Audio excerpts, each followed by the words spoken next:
Hey folks, it's 7 in the morning and I've got some cool stuff to show you.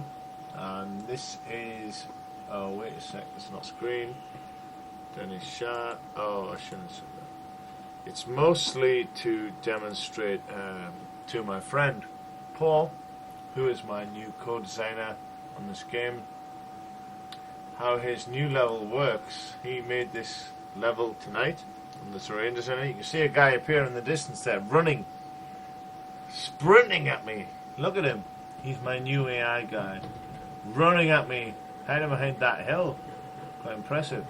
And I still have the edge geometry black line on, which you may still not see unless you're watching in full HD, and even then you might not. But in reality it looks cool. Oh, goodbye, sir. And you. But the point here is that we have full terrain working now. Actual terrain that you can run around on and jump around, and very detailed terrain. So we can. It's jerking a bit. I'm trying to work out why that is. Could be any number of reasons. My PC is doing something underneath or something. But you can walk up these terrain, and you can like actually view.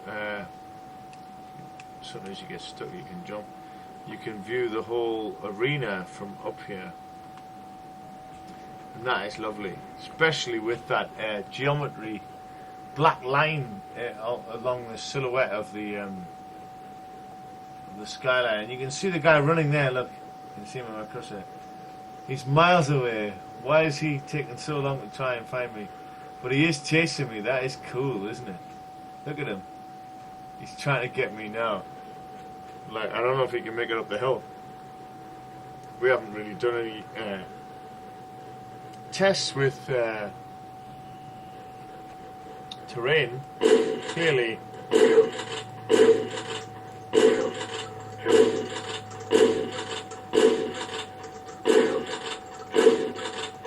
hardest man in the world.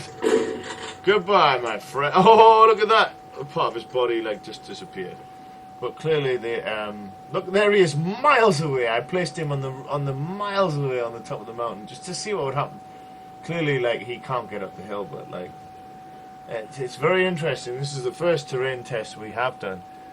Paul designed this terrain painstakingly tonight. I was like, get on you, we make some cool stuff. And this is what he came up with, and it is awesome. And I just dropped my guys into the last minute there to check, and look at that. He's making his way right from the top of the mountain to get me. He's got a damn good eyesight. Weaving around a little bit with it. Good, look, and you can shoot him. You can reload all you want, son. You're going to die. And I don't even think he's coded to be able to hurt me right now, so like, it's not exactly fair, is it? He can shoot all he wants. Let's see what he does. And there's my shotgun over there. It's quite a large environment, actually. And it looks quite nice. Paul's done a good job on the peaks and stuff. And we're going to be doing a lot more like this. But where is the other trooper? Is what I ask myself. Which is a fair question. Should I kill this twat first? Even far away, of course, works. Oh, that's a lovely gibbing.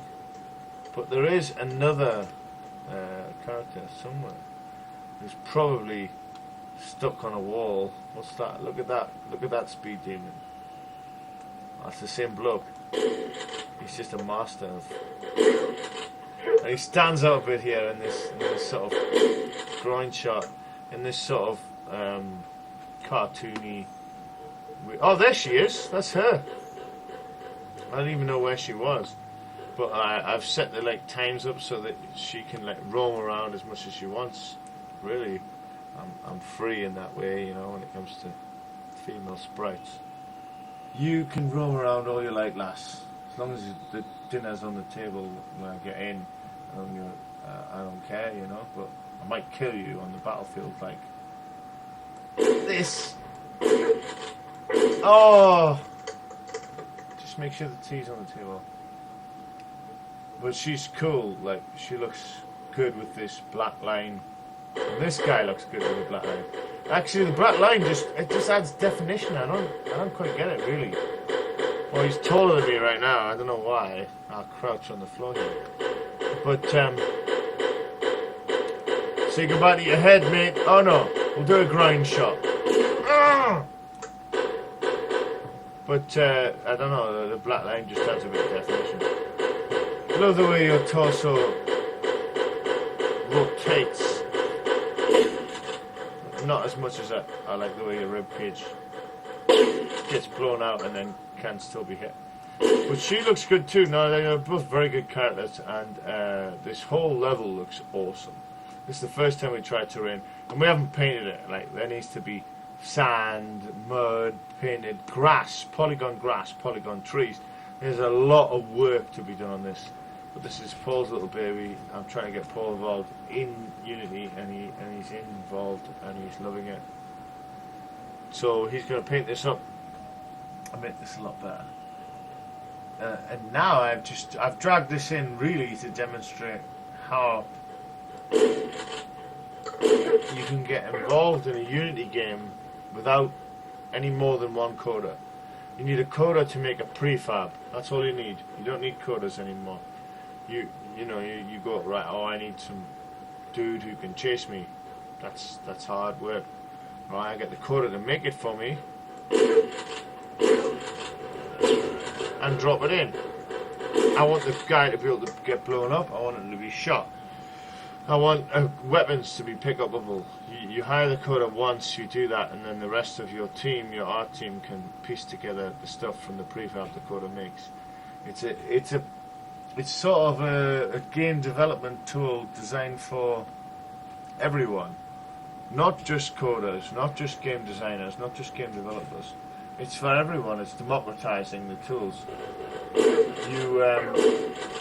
You may piece together a game without too much code, and then when you do need the code, and which you will do, see the guy jumping off the cliff over there.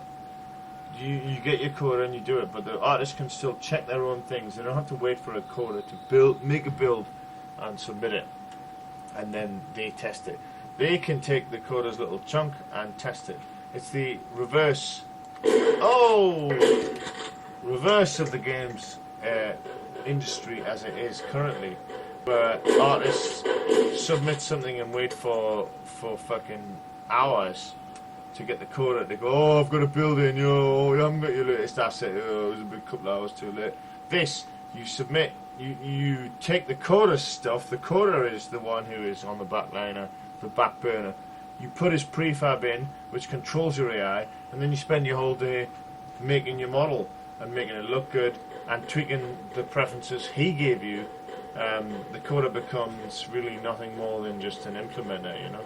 You become the true game designer if it's done properly. Of course, I am a games coder. It pains me to see how much we have been democratized by this beautiful tool.